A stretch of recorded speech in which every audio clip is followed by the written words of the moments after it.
Hello friends, எல்லோருக்கும் வணக்கம். Welcome to young investor channel. Actually markets பார்த்துருப்பீங்க. லாஸ்ட் மார்க்கெட் நெகட்டிவ்ல தான் க்ளோஸ் ஆச்சு. ஸோ நம்ம மார்க்கெட் தான் நெகட்டிவ்ல க்ளோஸ் ஆயிருக்கு. சரி, லாஸ்ட் அமெரிக்கன் மார்க்கெட் எப்படி க்ளோஸ் ஆயிருக்கு அப்படின்னு சொல்லி ஓப்பன் பண்ணி பார்த்தா டவ் ஜோன்ஸ் 1.69% காலி, 748 பாயிண்ட்ஸ் அடி வாங்கியிருக்கு. 43,428 பாயிண்ட்ஸில் க்ளோஸ் ஆயிருக்கு. நாஸ்டாக் 2.2% காலி, 438 பாயிண்ட்ஸ் 438 பாயிண்ட்ஸ் காலி, 19,524 பாயிண்ட்ஸில் க்ளோஸ் ஆயிருக்கு. S&P 500 6,013 பாயிண்ட்ஸில் க்ளோஸ் ஆயிருக்கு. 104 பாயிண்ட்ஸ் காலி, 1.71% அடி வாங்கியிருக்கு. ஸோ ஓவராலாட்டு அமெரிக்கன் மார்க்கெட்டையும் போட்டு பந்தாடி இருக்காங்க லாஸ்ட் ஃப்ரைடே அன்னைக்கு. ஸோ இது மண்டே நம்ம மார்க்கெட்டில் இம்பாக்ட் ஆகுமா அப்படிங்கிறது $1 million கொஸ்டின்.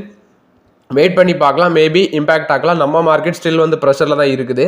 ஸோ அது மட்டும் இல்லாமல் பார்த்தீங்கன்னா நம்ம மார்க்கெட்டில் அதிக அளவில் எஃப்ஐஎஸ் வந்து ஃபண்டாக வெளியே எடுத்துகிட்டு போகிறாங்க. இது எல்லாம் எங்கே போகுது அப்படின்னு சொல்லி பார்த்தோம்னா சைனா மார்க்கெட்டில் இன்வெஸ்ட்மெண்ட் அதிகரிக்குது. ஸோ இது ஒரு பக்கம் நடக்குது. நம்ம மார்க்கெட்லேயும் ப்ரெஷர் அதிகமாக இருக்குது. ஸோ ஓவர்லாட்டு எஃப்ஐஎஸோட செல்லிங் நடக்குது. ஸோ மண்டே மார்க்கெட்டும் வந்து பார்த்தீங்கன்னா ரெத்தாறு போல தான் தெரியுது. வெயிட் பண்ணி பார்க்கலாம் என்ன நடக்குதுன்னு சொல்லி. நெக்ஸ்ட் பார்த்தீங்கன்னா கமெண்ட்டில் நீங்கள் நிறைய ஸ்டாக்ஸ் கேட்டீங்க. ஸோ அதில் ஒன்று தான் இந்த VST இண்டஸ்ட்ரீஸ். இது ஒரு cigarette tobacco product related company. இது எல்லாத்துக்குமே தெரியும். ஸோ இதோட மார்க்கெட் கேப் நான் பார்க்கும்போது 4,000 கோடிக்கு மேலே இருக்குது. 4,700 கோடிக்கு மேலே இருக்குது. Current market price 279. இதோட ஹைனி பார்க்கும்போது 487, 276 வந்து பார்த்தீங்கன்னா இதோட லோ. கிட்டத்தட்ட ஸ்டாக் ப்ரைஸ் இன்னும் டவுன் ஆக சான்சஸ் இருக்குது. ஸ்டாக் பி வந்து 19.5 இருக்குது. புக் வேல்யூ 66.7 இருக்குது. ரிட்டர்ன் ஆன் கேபிட்டல் எம்ப்ளாய்ட் 32 இருக்குது. ரிட்டர்ன் ஆன் ஈக்விட்டி வந்து 24 கிட்ட இருக்குது. Face value 10. இந்த ஸ்டாக்ல ப்ரோஸ்ன்னு பார்க்கும்போது டெட் ஃப்ரீ கம்பெனி. ஸ்டாக் வந்து பார்த்தீங்கன்னா குட் டிவிடெண்ட் ஈல்ட் கொடுக்குறாங்க 4.89%. ரிட்டர்ன் ஆன் ஈக்விட்டி பார்த்தீங்கன்னா லாஸ்ட் 3 இயர்ஸ் பார்க்கும்போது ஆவரேஜ் ஆட்டு 28.2% இருக்குது. ஹெல்த்தி டிவிடெண்ட் பே அவுட் வந்து மெயின்டைன் பண்ணுறாங்க கம்பெனி. 71.7% வந்து மெயின்டைன் பண்ணுறாங்க. ஆக்சுவலி இந்த கம்பெனி வந்து லாஸ்ட் 5 இயர்ஸில் சேல்ஸ் க்ரோத் ஆவரேஜ் எடுத்து பார்க்கும்போது புவர் சேல்ஸ் க்ரோத் அப்படின்னு சொல்லி மென்ஷன் ஆகிருக்குது. பட் அவங்களோட சேல்ஸ் வந்து நான் அது சார்ட் காட்டுறேன். 5.27% வந்து பார்த்தீங்கன்னா சேல்ஸ் க்ரோத் வந்து புவராக இருக்குன்னு சொல்கிறாங்க. ப்ரொமோட்டர் ஹோல்டிங்கும் குறவாக இருக்குது. 32.2% தான் இருக்குது.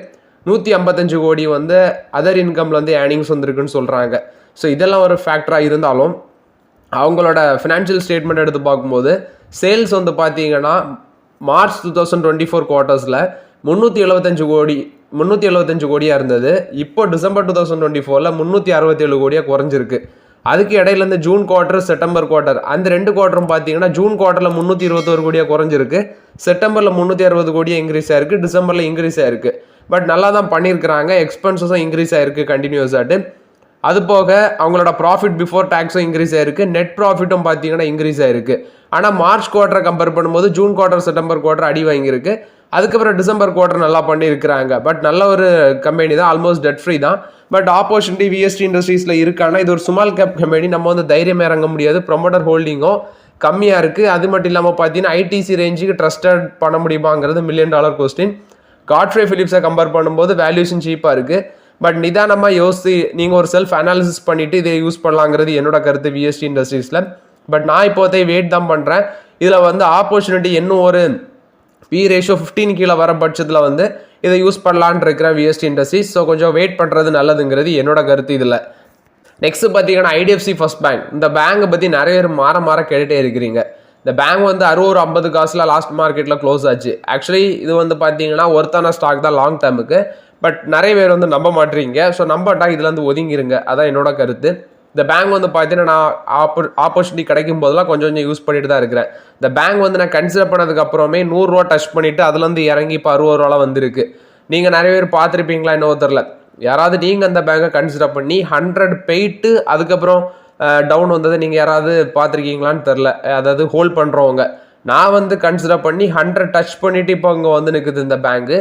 ஸோ இப்போ வரைக்கும் பார்த்தீங்கன்னா ஆப்பர்ச்சுனிட்டி தான். ஸ்லோவாக யூஸ் பண்ணுங்கள். பட் ரொம்ப வந்து இதை போட்டு குழப்ப வேண்டாங்கிறது என்னோட கருத்து. IDFC ஃபர்ஸ்ட் பேங்க்கில் சுஸ்லான் எனர்ஜியை பற்றி கேட்டிருந்தீங்க. அது ஓவர் வேல்யூடு. ஆல்ரெடி வச்சுருக்கவங்க வேணால் ஹோல்ட் பண்ணுங்கள். இப்போதைக்கு ஆப்பர்ச்சுனிட்டி இல்லை. 55 ரூபாவில் இருக்குது. ஃப்ரெஷ் என்ட்ரி எடுக்கிறது உங்களோட ஓன் ரிஸ்க்கு தான். நெக்ஸ்ட் பார்த்தீங்கன்னா பேரமௌண்ட் கம்யூனிகேஷன். இந்த ஸ்டாக் வந்து ஒருத்தர் எகைன் அண்ட் எகைன் கேட்டுகிட்டே இருந்தார். ஸோ அதில் என்ன தான் இருக்குது அப்படின்னு சொல்லி நான் போய் பார்த்தேன். ஸோ ஒரு கிட்டத்தட்ட பார்த்தீங்கன்னா 1,953 கோடி வேல்யூ உள்ள மார்க்கெட் கேப்லேஷன் இருக்க கம்பெனி. 64 ரூபா இருந்துச்சு மார்க்கெட் ப்ரைஸு. ஹைனி பார்க்கும்போது 101 ரூபா, 55 ரூபா 52 வீக் லோ. ஸ்டாக் P 20 இருக்குது. புக் வேல்யூ 22 இருக்குது. பட் இந்த ஸ்டாக் வந்து டிவிடெண்டே கொடுக்க மாட்டாங்க போல். இவங்க வந்து பார்த்தீங்கன்னா power cables, telecom cables, railway cables, specialise cables இதில் எல்லாமே இருக்கிறாங்க. அதை மேனுஃபேக்சர் பண்ணி சேல் பண்ணுற கம்பெனி 25+ ப்ராடக்ட்ஸ் வந்து வச்சுருக்கிறாங்க. அது மட்டும் இல்லாமல் இந்த ஸ்டாக் வந்து பார்த்தீங்கன்னா லாஸ்ட் குவார்ட்டரில் டெப்டை குறைச்சிருக்காங்க. Almost debt free, which means கடன் கொஞ்சம் இருக்கலாம், கிட்டத்தட்ட டெட் ஃப்ரீ ஆகிட்டாங்க அப்படின்னு சொல்லலாம். ஸோ நல்ல குவார்ட்டர், லாஸ்ட் குவார்ட்டர் ரிசல்ட்ஸ் நல்லா பண்ணியிருக்காங்க. குட் ப்ராஃபிட்டும் டெலிவர் பண்ணியிருக்காங்க. லாஸ்ட் 5 இயர்ஸ் ஆவரேஜாக எடுத்து பார்த்தீங்கன்னா 23% மேலே இருக்குது அவங்களோட சிஏஜிஆர் க்ரோத்து. ஸ்டாக் வந்து 2.88 டைம்ஸோட, ஆக்சுவலி 2.88 டைம்ஸ் அவங்களோட புக் வேல்யூவோட அதிகமாக ட்ரேட் ஆகுது. அது வந்து பார்த்தீங்கன்னா இப்போ நம்ம ஃப்ரெஷ் என்ட்ரி எடுக்க முடியுமாங்கிறது $1 மில்லியன் கொஸ்டின். அது மாதிரி அவங்க ரிப்பீட்டட் ப்ராஃபிட் பண்ணாலும் பட் அவங்க டிவிடெண்ட் பே அவுட் இது வரைக்கும் பண்ணவே இல்லை. டேக்ஸ் ரேட்டும் லோவாக இருக்குது. ப்ரொமோட்டர் ஹோல்டிங் வந்து 13% குறைஞ்சிருக்கு லாஸ்ட் 3 இயர்ஸில். 13% ப்ரொமோட்டர் ஹோல்டிங் குறைஞ்சிருக்குன்னு சொல்கிறாங்க. இதில் சேல்ஸ் வந்து பார்த்தீங்கன்னா நீங்கள் பார்த்தாலே தெரியும், 323 crores, 21 crores, 356, 392 சேல்ஸ் வந்து பக்காவாக இன்க்ரீஸ் ஆயிருக்கு. எக்ஸ்பென்ஸும் அதிகரிச்சிருக்காங்க. அது போக ப்ராஃபிட், நெட் ப்ராஃபிட் வந்து 29 கோடி, 25 கோடி, 20 கோடி, 23 கோடி ஒரு நல்ல ரிசல்ட்ஸ் தான் போஸ்ட் பண்ணியிருக்காங்க. ஃபினான்ஷியல் ஸ்டேட்மெண்ட் எடுத்து பார்க்கும்போது நல்லா தான் இருக்குது. பட் இப்போ 20 இருக்குது அதோட B ratio. Small cap company, promoter வந்து ஸ்டேக்கை குறைக்கிறாங்க. இதெல்லாமே பார்க்க வேண்டிய இருக்குது. ஸோ ஸ்மால் கேப்பில் வந்து ரிசல்ட்ஸ் நல்லா போஸ்ட் பண்ணியிருந்தாலுமே ப்ரொமோட்டர்ஸ் எல்லாமே நமக்கு அது க்ளீனாக தெரியாது. இதனால தான் அந்த ஸ்மால் கேப் கம்பெனி போக மாட்டேன். ஸோ நீங்கள் கேட்டீங்க, அதோட சிச்சுவேஷன் என்னன்னு நான் சொல்லிட்டேன். பட் நீங்கள் வாங்குறதும் வாங்காததும் நீங்கள் செல்ஃப் அனாலிசிஸ் பண்ணிக்கோங்க. நெக்ஸ்ட் பார்த்தீங்கன்னா பிபிசிஎல் பிரிட்டானியா, இவங்க வந்து மார்ச் 28 நிஃப்டி 50 ட்ரேட் ஆக மாட்டாங்க. இதுக்கு பதிலாக யாரெல்லாம் உள்ள வராங்கன்னு பார்த்தீங்கன்னா ஜியோ ஃபினான்ஷியல், ஜொமேட்டோ, இந்த 2 ஸ்டாக்கும் நிஃப்டி 50 என்ட்ரி ஆகுறாங்க. பிபிசிஎல் அண்ட் பிரிட்டானியா வந்து எக்ஸிட் ஆகுறாங்க. இது வந்து எனக்கு சுத்தமாக பிடிக்கல. பிபிசிஎல் பிரிட்டானியா எவ்வளோ பெரிய கம்பெனி, பட் அதை வெளியே தள்ளிட்டு ஜியோ ஃபினான்ஷியல் அண்ட் ஜொமேட்டோவை கொண்டு இன்ஃபியூஸ் பண்ணுறாங்க.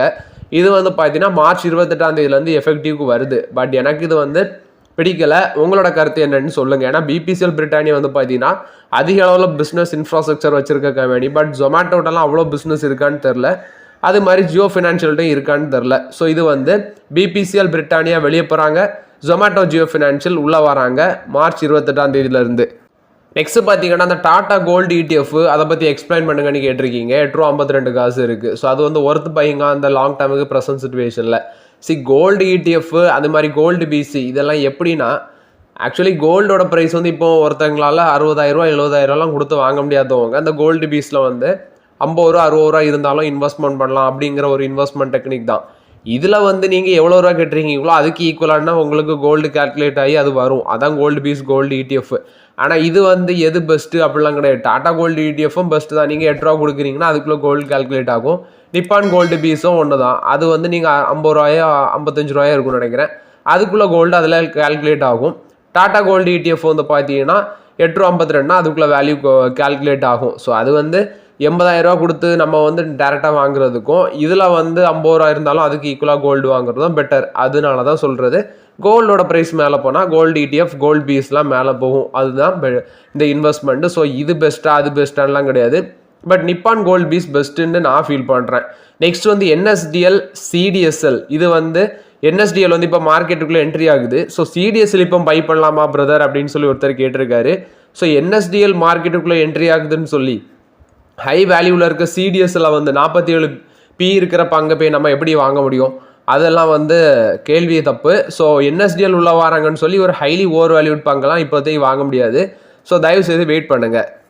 நெக்ஸ்ட் வந்து பார்த்தீங்கன்னா ஒருத்தர் ஒரு கேள்வி வச்சிருக்காரு. Bro super update EV vehicle rate will reduce or not? அதாவது டெஸ்லா வந்து உள்ளே வர்றதுக்கு வந்து பார்த்தீங்கன்னா EV ப்ரைஸ் ரெடியூஸ் ஆகாது. டெஸ்லாக்கு வந்து இப்போ நம்ம கவர்மெண்ட் வந்து இம்போர்ட் டியூட்டியை கட் பண்ணுறது டெஸ்லாக்கு தான் பெனிஃபிட்டு. அவங்க வந்து இம்போர்ட் டியூட்டி வந்து குறைக்கிறது அவங்க கார் கம்பெனிக்கு பெனிஃபிட்டு.